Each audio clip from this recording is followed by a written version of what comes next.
دوستوں، حضرت حلیمہ سعدیہ رضی اللہ تعالی عنہا اپنی بستی سے روانہ ہوئی۔ ان کے ساتھ ان کا دودھ پیتا بچہ اور شوہر بھی تھے۔ حضرت حلیمہ سعدیہ رضی اللہ تعالی عنہا دوسری عورتوں کے بعد مکہ میں داخل ہوئی۔ ان کا خچر بہت کمزور تھا اور مریض تھا۔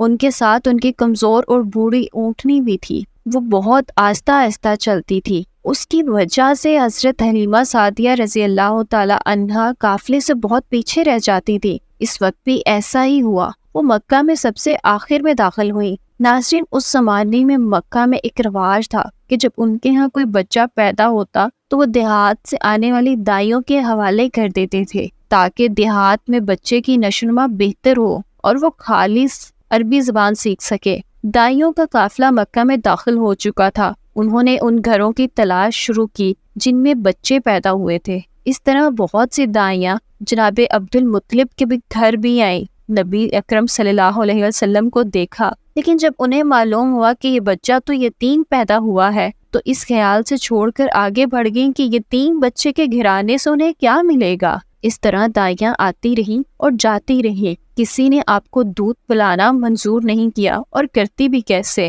یہ سعادت تو حضرت حلیمہ سعدیہ رضی اللہ تعالی عنہا کے حصے میں آنی تھی۔ تو حضرت حلیمہ سعدیہ رضی اللہ تعالی عنہا مکہ پہنچی تو انہیں معلوم ہوا کہ سب دائیاں تو مکے سے روانہ ہو چکی ہیں، اب صرف وہ بچی ہے اور اب کوئی بچہ باقی نہیں بچا۔ ہاں، لیکن ایک یتیم بچہ ضرور باقی ہے جسے باقی عورتیں چھوڑ کر جا چکی ہیں۔ حلیمہ سعدیہ رضی اللہ تعالی عنہ نے اپنے شوہر حارث سے کہا کہ خدا کی قسم مجھے یہ بات بہت ناگوار گزری ہے کہ میں بچے کے بغیر جاؤں، جبکہ دوسری سب عورتیں بچے لے کر جا رہی ہیں۔ یہ مجھے طانے دیں گی، کیوں نہ ہم اسے یتیم بچے کو لے لیں۔ عبداللہ بن حارث بولے، کوئی حرج نہیں، ہو سکتا ہے اللہ اسی بچے کے ذریعے ہمیں خیر و برکت عطا کر دیں۔ چنانچہ حضرت حلیمہ سعدیہ رضی اللہ تعالی عنہا عبد المطلب کے گھر گئیں۔ جناب عبد المطلب اور حضرت آمنہ نے انہیں خوش آمدید کہا۔ پھر حضرت آمنہ انہیں بچے کے پاس لے گئیں۔ آپ اس وقت ایک اونی چادر میں لپٹے ہوئے تھے۔ وہ چادر سفید رنگ کی تھی۔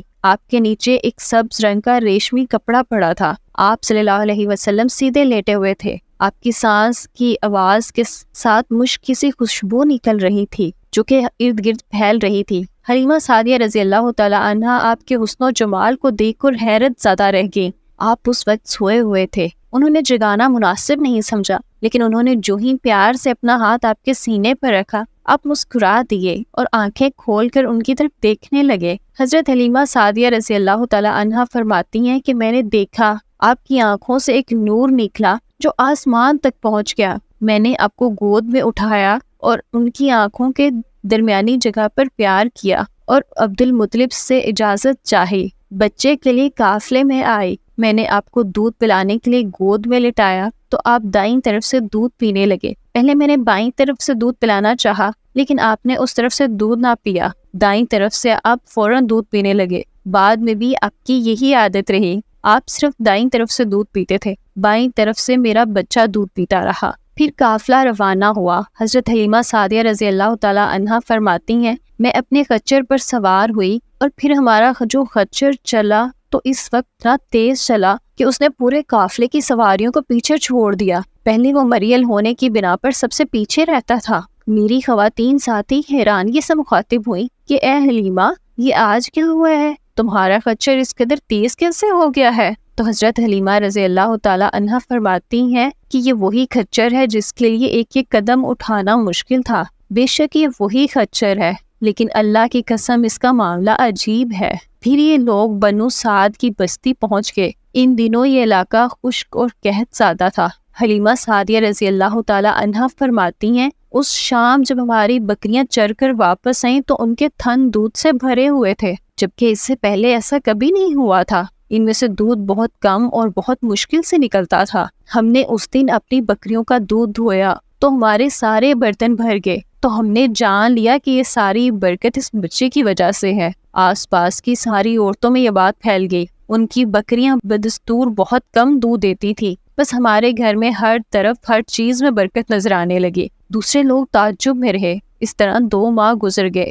2 ماہ میں ہی آپ صلی اللہ علیہ وسلم چلنے پھرنے لگے۔ آپ 8 ماہ کے ہوئے تو باتیں کرنے لگے۔ اور ان کی باتیں سمجھ میں آتی تھی۔ 9 ماہ کی عمر میں تو آپ بہت صاف گفتگو کرنے لگے تھے۔ اس دوران آپ کی بہت سی برکات دیکھنے میں آئیں۔ حضرت حلیمہ سعدیہ رضی اللہ تعالیٰ عنہا فرماتی ہیں، جب میں آپ کو اپنے گھر لے آئی تو بنو سعد کا کوئی گھرانہ ایسا نہیں تھا جس میں سے مشک کی خوشبو نہ آتی ہو۔ اس طرح سب لوگ آپ سے محبت کرنے لگے۔ جب ہم نے آپ کا دودھ چھڑوایا تو آپ کی زبان سے یہ الفاظ نکلے، اللہ اکبر کبیرہ الحمدللہ کثیرہ و سبحان اللہ بکرتن و اصیلا، یعنی اللہ تعالیٰ بہت بڑا ہے، اللہ تعالیٰ کے لیے بے تعریف ہے اور اس کے لیے صبح و شام پاکی ہے۔ پھر جب آپ صلی اللہ علیہ وآلہ وسلم 2 سال کے ہو گئے تو ہم آپ کو لے کر آپ کی والدہ کے پاس گئے۔ اس عمر کو پہنچنے کے بعد بچوں کو ماں باپ کے حوالے کر دیا جاتا تھا۔ ادھر ہم آپ کی برکات دیکھ چکے تھے تو ہماری آرزو تھی کہ حضور ہمارے پاس کچھ عرصہ اور قیام کریں۔ چنانچہ ہم نے اس بارے میں آپ کی والدہ سے بات کی، ان سے یوں کہا،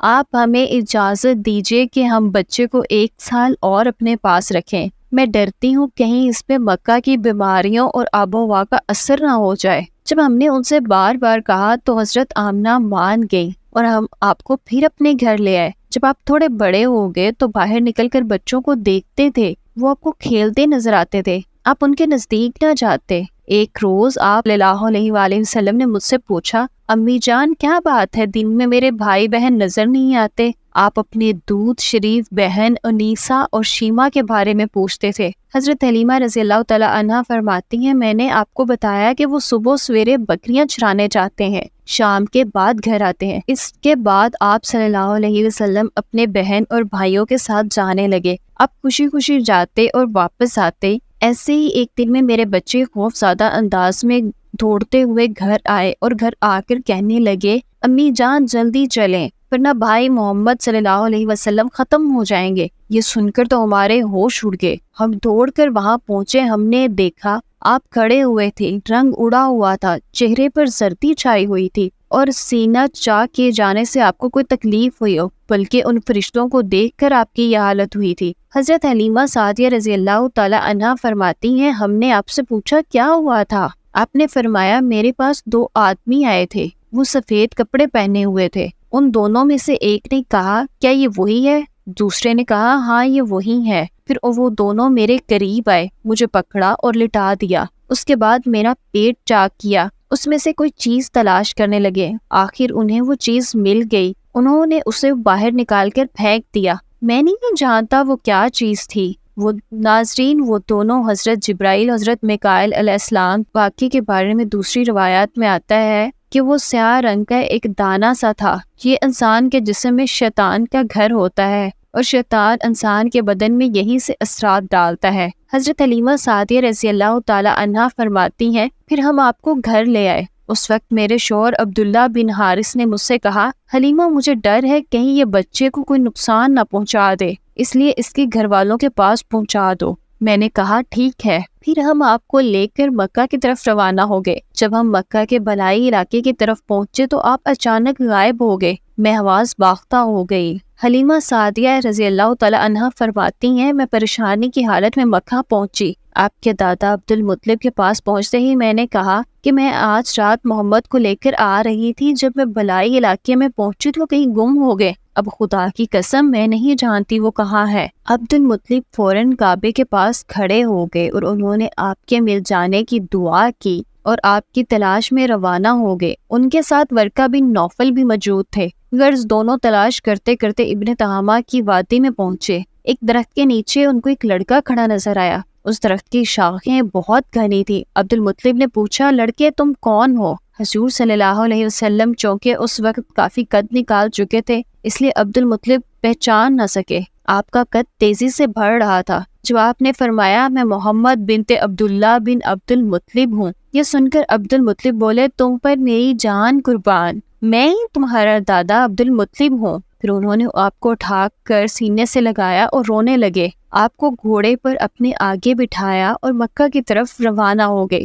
گھر آ کر انہوں نے بکریاں اور گائیں ذبح کی اور مکے والوں کی دعوت کی۔ آپ کے مل جانے کے بعد حضرت حلیمہ سعدیہ رضی اللہ تعالی عنہا آئی اور انہوں نے پوچھا، حلیمہ اب آپ بچے کو کیوں لے آئی ہیں؟ آپ تو ابھی چاہتی تھیں کہ آپ کے پاس بچہ اور رہے، تو آپ نے فرمایا میں خوف محسوس کرتی ہوں کہ کہیں انہیں کوئی حادثہ نہ پیش آ جائے، لہٰذا انہیں آپ کے سپرد کرتی ہوں۔ تب انہوں نے سارا حال کہہ سنایا۔ حلیمہ سعدیہ رضی اللہ تعالی عنہا نے دراصل کئی عجیب و غریب واقعات دیکھے تھے، جن واقعات کی وجہ سے وہ بہت پریشان ہو گئی تھی۔ پھر سینہ مبارک چاک کیے جانے والا واقعہ پیش آیا تو آپ کو فوری طور پر واپس کرنے کے لیے مجبور ہو گئی۔ حضرت حلیمہ سعدیہ رضی اللہ تعالی عنہا اس طرح بیان کرتی ہیں کہ ایک دفعہ میرے پاس سے یہودیوں کی جماعت گزری، وہ تورات کو ماننے کا دعویٰ کرتے تھے۔ میں نے ان سے کہا کہ آپ میرے اس بیٹے کے بارے میں کچھ بتا سکتے ہیں؟ ساتھ ہی میں نے حضور صلی اللہ علیہ وسلم کی پیدائش کے بارے میں ان کو تفصیلات سنائے۔ یہودی تفصیلات سن کر آپس میں کہنے لگے اس بچے کو قتل کر دینا چاہیے۔ یہ کہہ کر انہوں نے پوچھا کیا یہ بچہ یتیم ہے؟ میں نے ان کی بات سن لی تھی کہ وہ ان کے قتل کا ارادہ کر رہے ہیں، سو میں نے جلدی سے اپنے شوہر کی طرف اشارہ کرتے ہوئے کہا نہیں، یہ رہے اس کے بابا۔ تبھی انہوں نے کہا اگر یہ باپ بچہ یتیم ہوتا تو ہم ضرور اسے قتل کر دیتے۔ یہ بات انہوں نے اس لیے کہی تھی کیونکہ انہوں نے قرآن کتابوں میں پڑھ رکھا تھا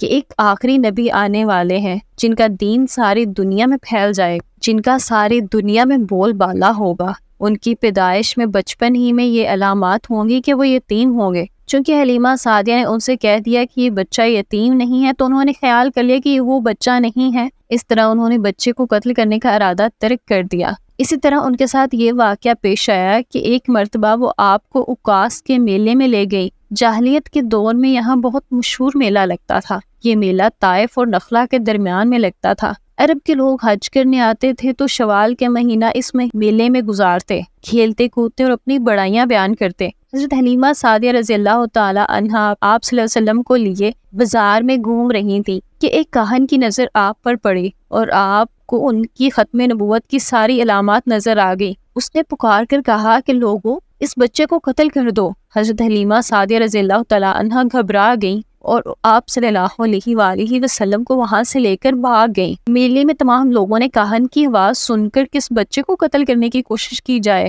مگر انہیں وہاں کوئی بچہ نظر نہیں آیا۔ اب لوگوں نے کاہن سے پوچھا کہ کیا بات ہے، اب کس بچے کو مارنے کی بات کر رہے تھے؟ تو اس نے ان لوگوں کو بتایا کہ میں نے ابھی ایک لڑکے کو دیکھا ہے، معبودوں کی قسم وہ تمہارے دین کو ماننے والوں کو قتل کرے گا، تمہارے بتوں کو توڑے گا اور تم سب پر بڑائی لیے جائے گا۔ وہ ادھر ادھر دوڑے لیکن ناکام رہے۔ حلیمہ سعدیہ آپ کو لے کر واپس آ رہی تھی کہ ذی الحجہ سے ان کا گزر ہوا۔ یہاں پر بھی میلہ لگا ہوا تھا۔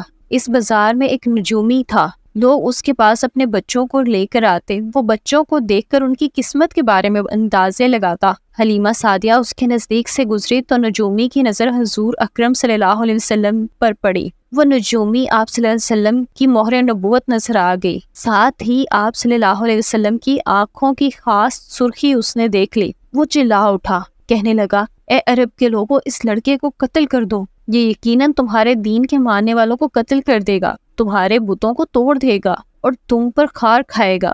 لیکن اس وقت وہ جیسے ہی جھپٹا تو وہ اسی وقت پاگل ہو گیا اور اسی پاگل پن میں وہ مر گیا۔ ایک اور واقعہ سیرت ابن ہشام میں ہے کہ حبشہ کی ایک جماعت حضور اکرم صلی اللہ علیہ وسلم کے پاس سے گزری۔ اس وقت آپ صلی اللہ علیہ وسلم حلیمہ سعدیہ کے ساتھ تھے۔ وہ آپ صلی اللہ علیہ وسلم کی والدہ کے حوالے کرنے جا رہی تھی۔ ان عیسائیوں نے آپ صلی اللہ علیہ وسلم کے موندوں کے درمیان مہر نبوت کو دیکھا اور آپ صلی اللہ علیہ وسلم کی آنکھوں کی سرخی کو بھی دیکھا، تو انہوں نے حلیمہ سعدیہ سے پوچھا کیا اس بچے کی آنکھوں میں کوئی تکلیف ہے؟ تو انہوں نے جواب دیا نہیں، کوئی تکلیف نہیں ہے، یہ سرخی تو ان کی آنکھوں میں قدرتی ہے۔ ان عیسائیوں نے کہا تب اس بچے کو ہمارے حوالے کر دو، ہم اسے اپنے ملک لے جائیں گے، یہ بچہ پیغمبر اور بڑی شان والا ہے، ہم اس کے بارے میں سب کچھ جانتے ہیں۔ حلیمہ سعدیہ رضی اللہ تعالی عنہا یہ سنتے ہی وہاں سے دور چلی گئیں، یہاں تک کہ آپ صلی اللہ علیہ وآلہ وسلم کو بھی دور لے گئیں۔ ناظرین، یہ وہ سارے واقعات ہیں